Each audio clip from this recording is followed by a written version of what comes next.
Jumpa lagi dengan Riva Media. Kali ini kita akan membahas pemrograman baru yaitu menggunakan C#. Apa itu C#? Kemudian apa keuntungan kita belajar C#? Apa saja IDE yang bisa kita gunakan? Kemudian kita juga akan belajar untuk memulai proyek C# dengan Visual Studio. Sebelumnya kita perkenalan dulu dengan C#. C# adalah bahasa pemrograman sederhana yang digunakan untuk tujuan umum. Dalam artian, bahasa pemrograman ini dapat digunakan untuk berbagai fungsi. Misalnya untuk pemrograman server-side pada website, membangun aplikasi desktop atau mobile, pemrograman game, dan sebagainya. Selain itu, C# juga bahasa pemrograman yang berorientasi objek. Jadi C# juga mengusung konsep objek seperti inheritance, class, polymorphism, dan juga encapsulation. Dalam prakteknya, C# sangat bergantung dengan framework yang disebut .NET Framework. Framework inilah yang nanti digunakan untuk mengcompile dan menjalankan kode C#. C# ini dikembangkan oleh Microsoft dengan merekrut Andreas Hillsberg. Tujuan dibangunnya C# adalah sebagai bahan pemrograman utama dalam lingkungan .NET Framework. Kalau kita lihat-lihat, C# dengan Java ini hampir mirip sintak kodenya. Banyak pihak juga menganggap bahwa Java dengan C# saling bersaing. Bahkan ada juga yang menyatakan jika pernah belajar Java, maka belajar C# akan sangat mudah dan begitu juga sebaliknya. Sekarang kita lihat apa sih keuntungan kita belajar C#. Yang pertama adalah C# adalah simple, readable, dan juga easy to use. Banyak yang mengatakan bahwa sebenarnya programmer itu waktunya lebih banyak digunakan untuk membaca dan memahami sebuah kode daripada menulis. Sehingga C# ini termasuk bahasa pemrograman yang mudah dipahami dan mudah untuk dijalankan. Kita juga akan mudah untuk mengcompile program dan juga akan mudah dalam pendistribusian program. C# adalah bahasa pemrograman yang fleksibel. Kita bisa membuat banyak tipe aplikasi dengan C#.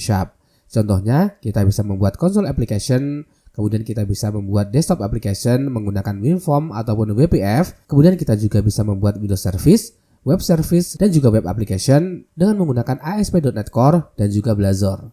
Kemudian, kita juga bisa membuat native mobile application menggunakan C#. Kemudian juga ada AI application. Kemudian, kita juga bisa membuat cloud application. Contohnya adalah Azure. Ini merupakan cloud application yang dimiliki oleh Microsoft, salah satunya dibangun dengan menggunakan C#. Mungkin sebagian dari rekan-rekan pernah mendengar namanya Unity. Unity adalah tool yang digunakan untuk membuat games. Dan Unity ini salah satunya dibangun menggunakan C#. Kemudian keuntungan lain adalah C# berjalan pada runtime.NET yang dirancang dengan baik dan solid. Kemudian C# adalah cross-platform. Jadi kita bisa menggunakannya untuk Windows, Linux, Mac, dan bahkan mobile. Kemudian keuntungan lain ketika kita menggunakan C# adalah C# sudah matang, populer, dan dalam perkembangan yang sangat aktif.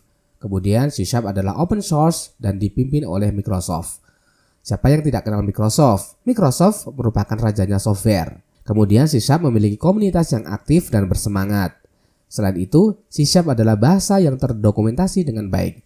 Jadi, ketika rekan-rekan ada kebingungan tentang C# ini, rekan-rekan bisa mencari dokumentasi di dalam situs Microsoft ataupun situs-situs lain seperti Stack Overflow, Stack Exchange, dan lain-lainnya. Kemudian C# memiliki library gratis yang banyak dan cara penginstalannya pun mudah. Kemudian C# tentunya dapat berjalan dengan cepat. Tidak hanya desktop application dan mobile application, C# dapat berjalan di browser dengan Blazor dan ASP. Perlu diketahui, Blazor adalah merupakan framework untuk membangun aplikasi web client dengan C#. Kemudian C# developer banyak dibutuhkan di dunia kerja. Kemudian bagi rekan-rekan semua yang suka dengan web automation atau otomasi-otomasi lain, C# merupakan bahasa pemrograman yang direkomendasikan atau cocok untuk pecinta automation. Kita mau menggunakan Selenium, Puppeteer, ataupun Playwright, C# support untuk ketiga framework tersebut. Rekan-rekan semuanya, untuk belajar C# kita bisa menggunakan banyak IDE. Yang pertama, kita bisa menggunakan Visual Studio untuk OS Windows dan Mac. Kemudian, kita bisa menggunakan Visual Studio Code untuk Linux, Windows, dan juga Mac OS. Kemudian ada MonoDevelop, ini bisa digunakan untuk Linux, Windows, dan juga Mac OS. Sekarang akan saya demokan bagaimana cara memulai proyek baru menggunakan Visual Studio. Kali ini saya menggunakan Visual Studio Enterprise 2015. Untuk cara penginstalan, rekan-rekan bisa mencari dokumentasinya di dalam channel ini. Saya sudah menjelaskan bagaimana cara menginstal Visual Studio 2015 beserta links downloadnya.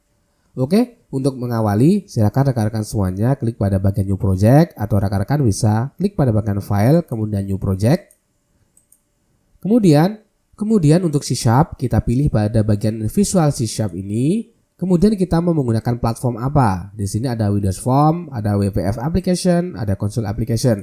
Kalau rekan-rekan memilih Windows Form Control, ini adalah C# berbasis desktop. Kode-kode untuk WinForm-nya sendiri hampir mirip ketika rekan-rekan semuanya belajar VB.NET. Mungkin kita coba dulu untuk WinForm Application, kemudian kita tentukan nama project kita.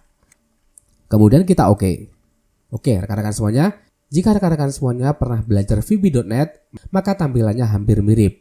Ketika kita mau menambahkan button, seperti ini, kita drag seperti ini hampir sama. Kemudian ketika kita ingin menambahkan text box, kita juga bisa drag seperti ini. Oke, hampir sama dengan VB.NET. Akan tetapi sintaknya tentu berlainan atau berbeda. Sekarang kita coba, kita klik pada button satu ini, kita double klik. Maka di sini rekan-rekan bisa melihat kodenya dengan VB.NET tentu berbeda. Tetapi ketika itu kode seputar WinForm, maka kodenya hampir sama dengan VB.NET. Sekarang akan kita coba untuk event button satu titik klik ini, kita arahkan atau kita set untuk mengatur teks pada teks 1. Oke, kita bisa menggunakan text box 1. Oke, kemudian sama dengan tes. Oke, rekan-rekan semuanya, rekan-rekan bisa melihat sintaknya mirip dengan VB.NET. Tetapi bedanya di sini kita menggunakan titik koma. Oke, sekarang kita coba. Kemudian kita jalankan. Oke, rekan-rekan semuanya, itulah C# menggunakan WinForm. Sekarang kita coba untuk C# menggunakan Console Application. Kita file, new, project, kemudian kita pilih yang Console Application. Oke, kita beri nama. Kemudian kita OK. Oke, rekan-rekan semuanya, ketika kita menggunakan Console Application, maka kita akan bekerja hanya dengan command line. Tidak ada button, tidak ada teks, dan tidak ada kontrol-kontrol lainnya. Sekarang akan kita coba untuk menuliskan sebuah teks ke dalam konsol. Oke, kita bisa menggunakan konsol. Kemudian write line. Kemudian kita tuliskan teksnya. Jangan lupa untuk titik koma. Kemudian kita jalankan. Oke. Mungkin kita akan menambahkan sleep terlebih dahulu. System, trading, trade, kemudian sleep. Oke, kita sleep selama 5000. Berarti ini adalah 5 second. Oke, sekarang kita coba rekan-rekan semuanya. Kita jalankan. Oke, tes. Kemudian sleep selama 5 second.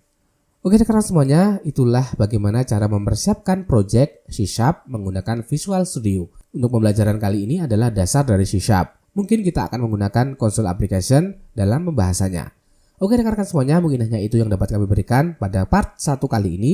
Jika rekan-rekan semuanya tertarik dengan C#, terus pantengin channel ini karena saya akan membahas lebih jauh tentang C#.